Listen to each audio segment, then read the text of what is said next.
просто се извадени од такт што треба да дискутираат со јавноста кога прават големи реформи. Прочитав, видов, слушнав десетици сериозни луѓе кои што дава многу сериозни забелешки за законот за образование. И на другата страна имаше една министерка која што онака најарогантна. Јас не ја познавам госпоđата, мислам, знам дека имаше една непријасност семејна, се разбира во целиот тој процес и сопругот и почина, што е за сочувство, е секако се разбира.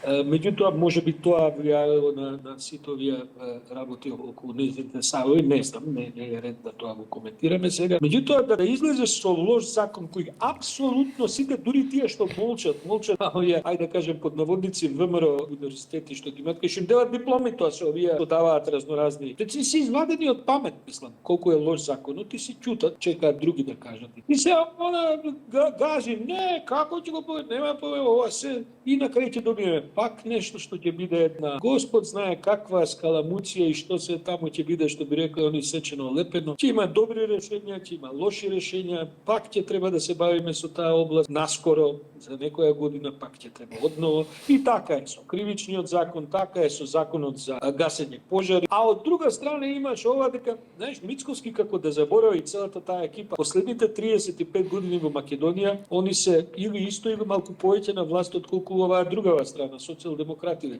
кои дека се нешто супер способни. Меѓутоа, знаеш како ова сака они да дошле после 35 години, не знам кој тука, ваѓа дошла некоја арапска сила не владеела и се они затекнале држава која што ова ништо не вие бевте тие, овој му премиерот му беше најблизок советник на тој претходниот премиер Вебаровски, кој фала на прашање владееше поише од 10 години.